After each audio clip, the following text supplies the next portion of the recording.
ಕೊಪ್ಪಳದ ಜಿಲ್ಲಾ ಕ್ರೀಡಾಂಗಣದಲ್ಲಿ ಜಿಲ್ಲಾಡಳಿತ, ಜಿಲ್ಲಾ ಪಂಚಾಯಿತಿ, ರಾಜ್ಯ ಸರ್ಕಾರಿ ನೌಕರರ ಸಂಘದ ಸಂಯುಕ್ತಾಶ್ರಯದಲ್ಲಿ ನಿನ್ನೆ ಜಿಲ್ಲಾ ಮಟ್ಟದ ರಾಜ್ಯ ಸರ್ಕಾರಿ ನೌಕರರ ಕ್ರೀಡಾಕೂಟ ಹಾಗೂ ಸಾಂಸ್ಕೃತಿಕ ಸ್ಪರ್ಧೆಗಳು ಜರುಗಿದವು. ಸಂಸದ ಕೆ ರಾಜಶೇಖರ ಬಸವರಾಜ ಹಿಟ್ನಾಳ್ ಕ್ರೀಡಾಕೂಟವನ್ನು ಉದ್ಘಾಟಿಸಿದರು.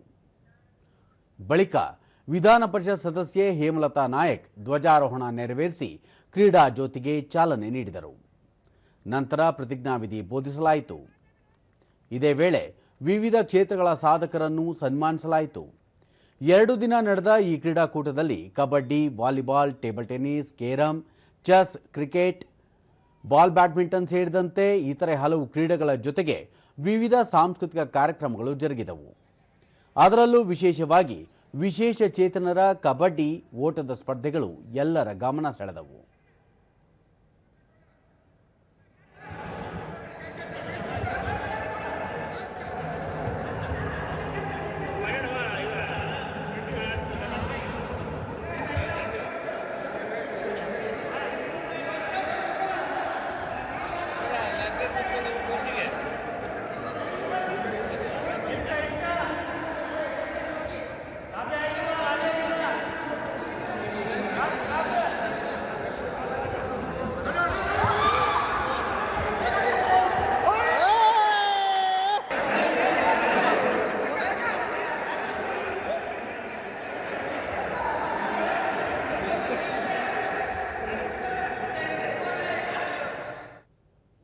ಸಂಸದ ಕೆ ರಾಜಶೇಖರ ಹಿಟ್ನಾಳ್ ಸರ್ಕಾರಿ ನೌಕರರ ಕೆಲಸದ ಒತ್ತಡವನ್ನು ಕಡಿಮೆ ಮಾಡುವಲ್ಲಿ ಕ್ರೀಡಾಕೂಟಗಳು ಸಹಕಾರಿಯಾಗಲಿವೆ.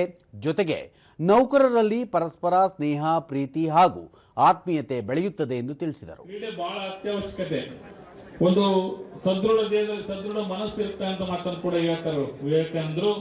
ಇವತ್ತು ನೀವೆಷ್ಟು ಸದೃಢವಾಗಿರ್ತೀರಿ, ನಿಮ್ಮ ಮನೋಬಲ ಎಷ್ಟು ಸದೃಢವಾಗಿರುತ್ತಾ ಅಷ್ಟು ನೀವು ಜನರಿಗೆ ಸರ್ವಿಸ್ ಕೊಡುವಂತ ಕೆಲಸವನ್ನು ಕೂಡ ಮಾಡ್ತೀರಿ. ವಿಧಾನ ಪರಿಷತ್ ಸದಸ್ಯೆ ಹೇಮಲತಾ ನಾಯಕ ಕ್ರೀಡೆಯಿಂದ ಉತ್ಸಾಹ ಹೆಚ್ಚಾಗಲಿದೆ. ಫುಟ್ಬಾಲ್, ಹಾಕಿ, ವಾಲಿಬಾಲ್ನಂತಹ ಕ್ರೀಡೆಗಳಿಗೆ ಸಂಬಂಧಿಸಿದಂತೆ ಸುಸಜ್ಜಿತ ವ್ಯವಸ್ಥೆಗಳು ನಿರ್ಮಾಣವಾಗಬೇಕಿದೆ ಎಂದರು. ವಾಲಿಬಾಲ್, ಹಾಕಿ ಇವೆಲ್ಲ ಆಗ್ಬೇಕಾಯ್ತು ಅಂದ್ರೆ ನಿಜವಾದ ಟ್ರ್ಯಾಕ್ ಬೇಕು.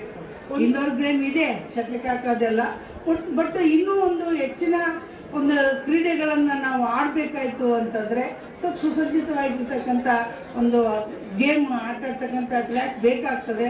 ಅದು ಕೂಡ ನೀವು ಮಾಡ್ತಕ್ಕಂಥ ಕೆಲಸ, ನೀವು ಒತ್ತಡ ಹಾಕ್ರಿ, ನಾನು ಬೇಕಾದ್ರೆ ನಿಮ್ಗೆ ಸಹಾಯ ಮಾಡ್ತೀನಿ.